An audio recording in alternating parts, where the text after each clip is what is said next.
Hello everyone, I am back. Welcome. I'm just gonna get my thing up. Where is it? Storygraph. Right. It is time. The end of the month is coming up in a week. And I've got two more books to read this year. This month. I wanna finish this in this weekend. I'll tell you if I finished it or not because it would have been done by now. If I read it, and this one I want to read this week. So there's two books. I'm gonna finish off my January, reading.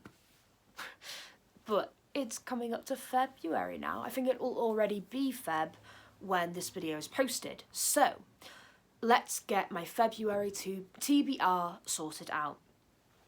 The way that I'm doing my reading at the moment, which I went into on my what I read in January video, which I've only just filmed now, but I'm doing a lot of reading challenges on Storygraph, 9 to be exact. Let's start from the top and go onwards. I can't remember what all of these say, so we'll be moving around my wonderful book room and finding the books that I want to read this month. So, how exciting. The Read Good challenge is also, I wanted to say, is by Ben Reads Good, and he also has a YouTube channel as well. The January challenge, the prompt was Scranuary, where I needed to read a book with a food word in the title, in which I read A Taste of Honey.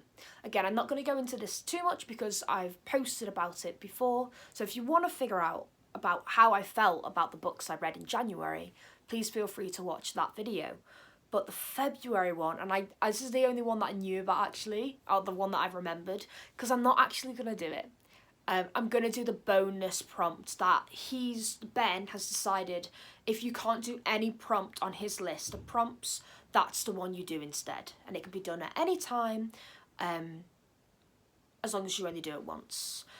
But the February one that I've decided to not do was read a book by an Australian author. And that's because I don't want to figure out which books on my shelf are by Australian people. Like, I'm not that interested in reading in that way of being diverse. I just don't really like that. I don't think that's going to bring anything in my life. And I definitely don't want to buy another book for this challenge just to say I've read an Australian book. That, it doesn't mean anything to me. So the bonus challenge for this reading challenge as a whole, which is a wild card, is 20 to 26 letters. So it says swap out any prompt you're struggling with for a book with a title that is between 20 and 26 letters long. You can only do this once. So I think I know which one I want to read because it's February, which is the month of love because of Valentine's. So I did want to read a bit more romance than I've ever done before. So I think I've got a book and I just need to figure out how long it is. So let's take you over there. Now where is it? Let's count. This is called You're the One That I Want by Simon James Green. I don't have...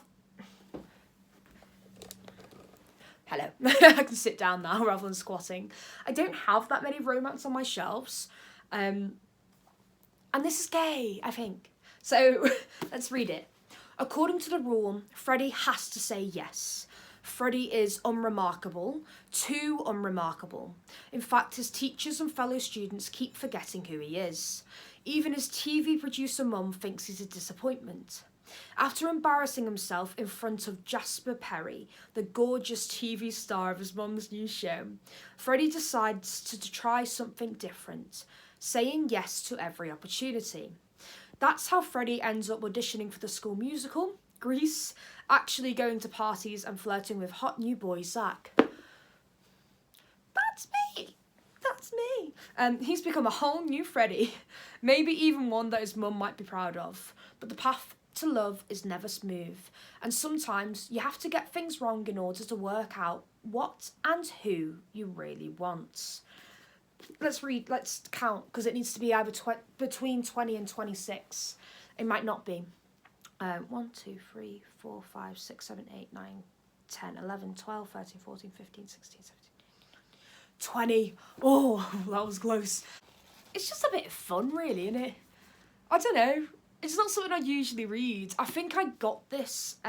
Someone was like, "Oh, you don't read any romance? Read this.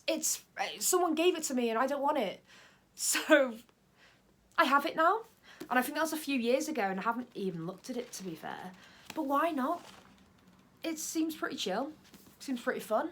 So yeah, that'll be the book for this prompt. I'm just going to log it in and then we'll go to the next one as well.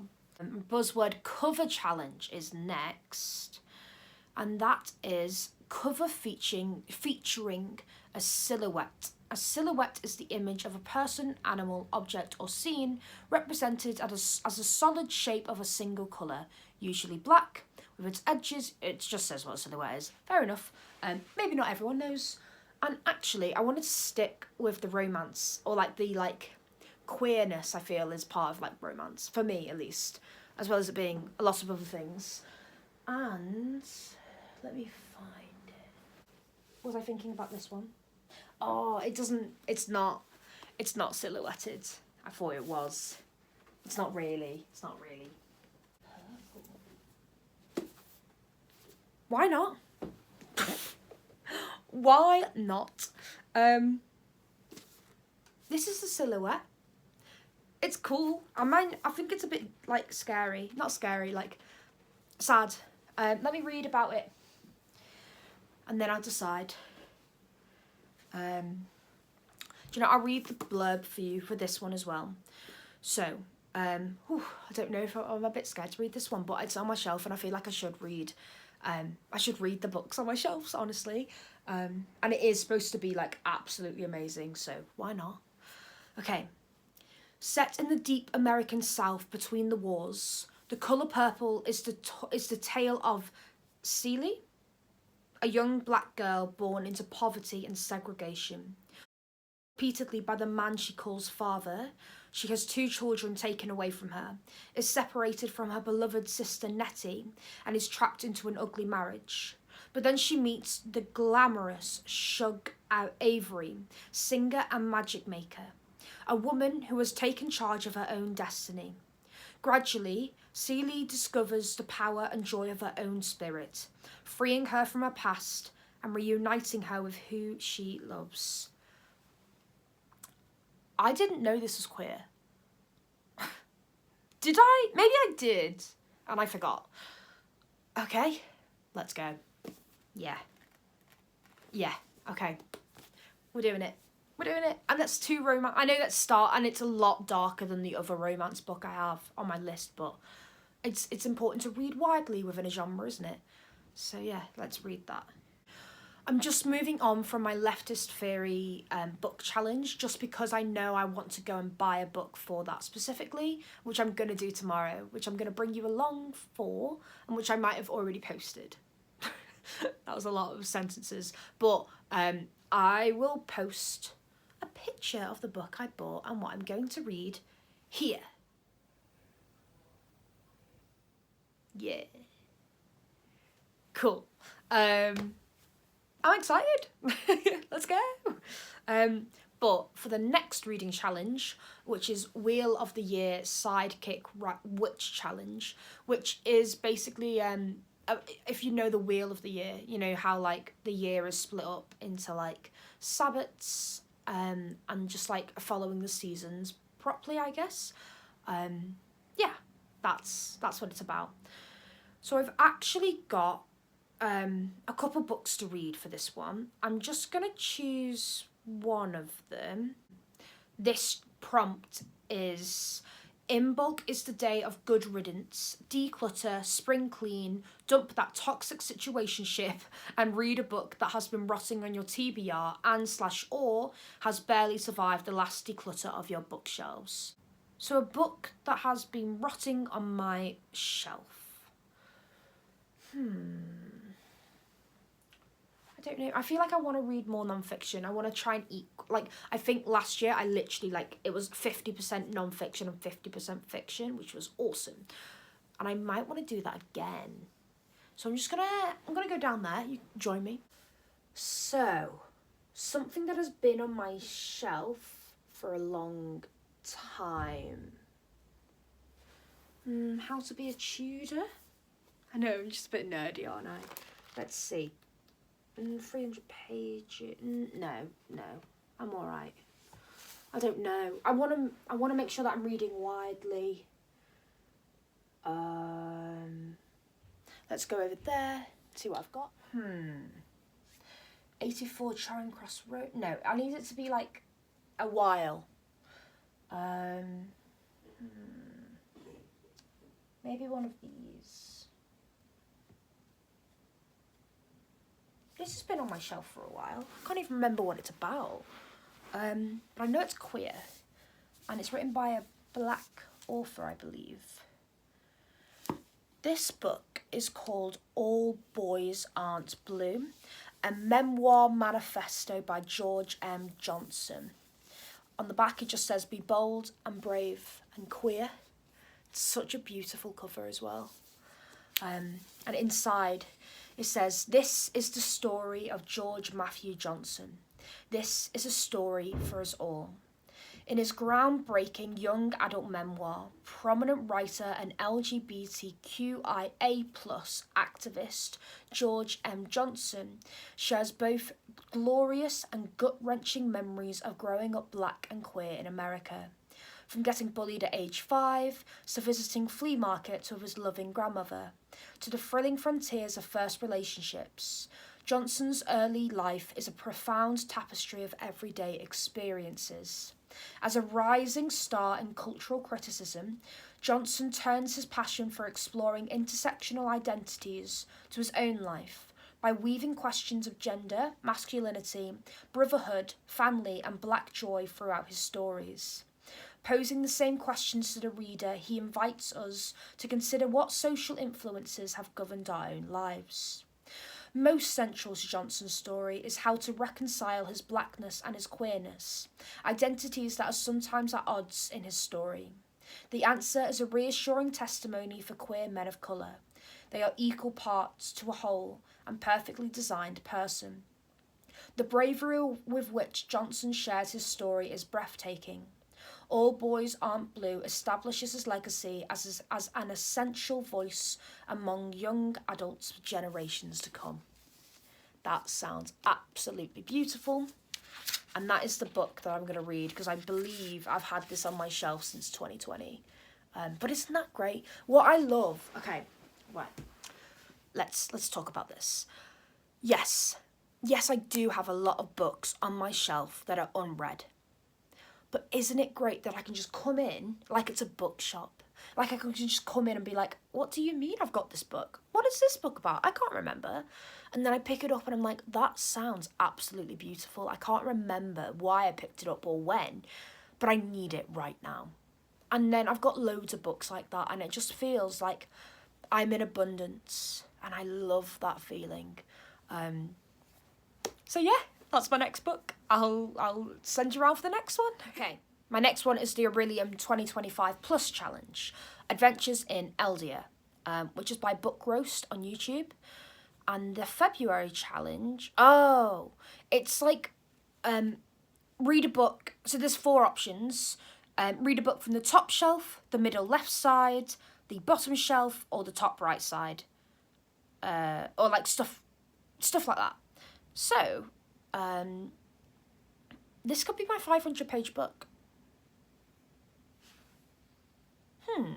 What 500-page book do I want to read?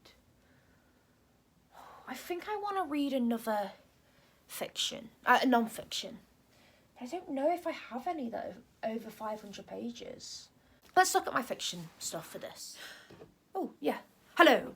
This is actually a really good place to stand and deliver a YouTube video. So I might use this space again, actually. I'm sure you're not, like, equal. Like, I'm sure it's slanted, but I'm not going to worry about that now.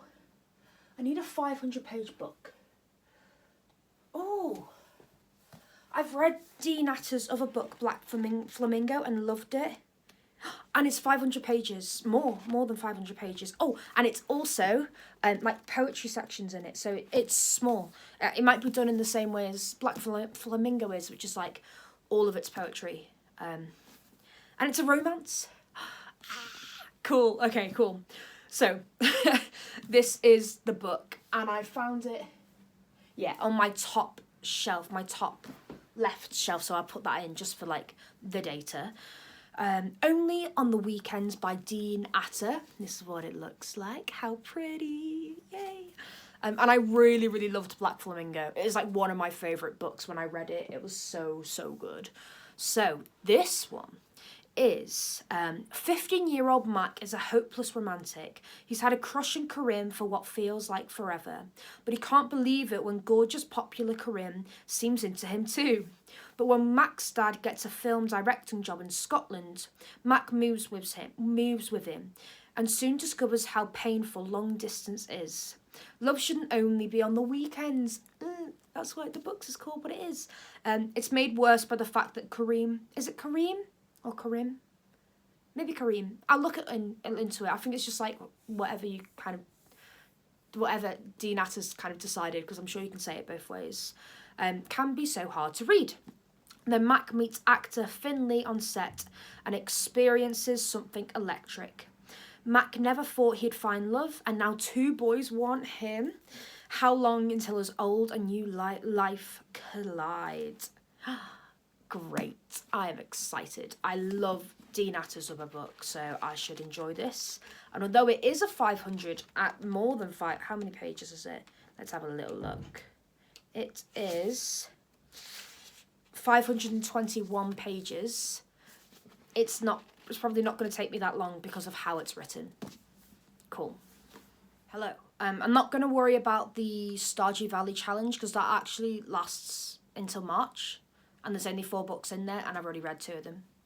So I'm going to leave that for now. Maybe I'll read some in February, and maybe I'll just finish the 2 in March. As I've just started a new job, and it is a lot of hours, and like awkward hours as well sometimes. So I just want to see what I can read and not push myself as hard as I might do. So the next one is A Year of Goober, 2026, and Goober is a little ghost. He's a little ghosty.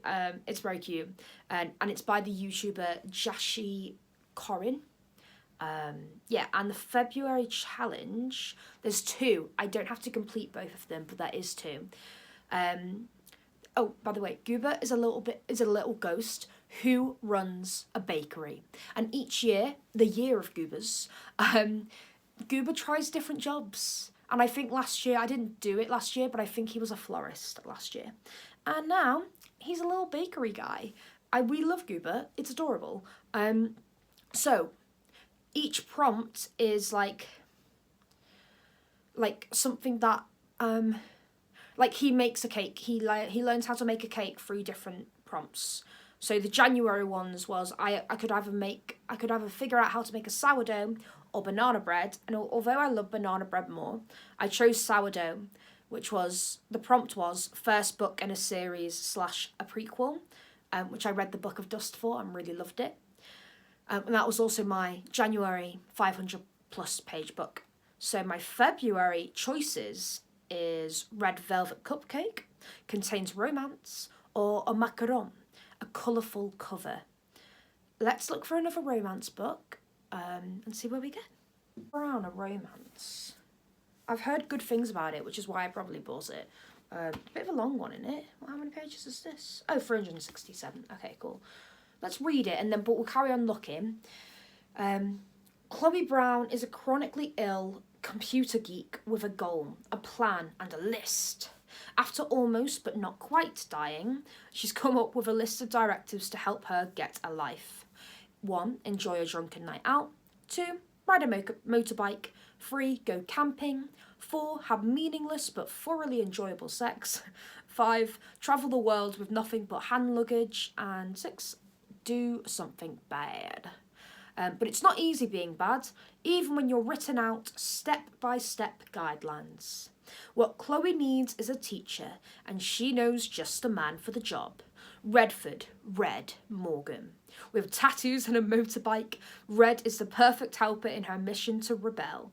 But as they spend more time together, Chloe realises there's much more to him than his tough exterior implies. Soon she's left wanting more from him than she ever expected. Maybe there's more to life than her list ever imagined. I think so. Let's have a little look. No, do you know what? I want to read this one. Yeah, okay, cool. Yay! Okay. Now we've come on to the buzzword reading challenge, and this is for a specific word. So in January, it was before or after, and I read The Last House Before the Mountain. February, the second prompt is keyboard keys. Titles including words or symbols seen on a computer keyboard. For example, space, back, escape, shift, start, delete, and also may include numbers, symbols, or letters, but they have to be standalone ones. I think I know what I want to read for this. What is it?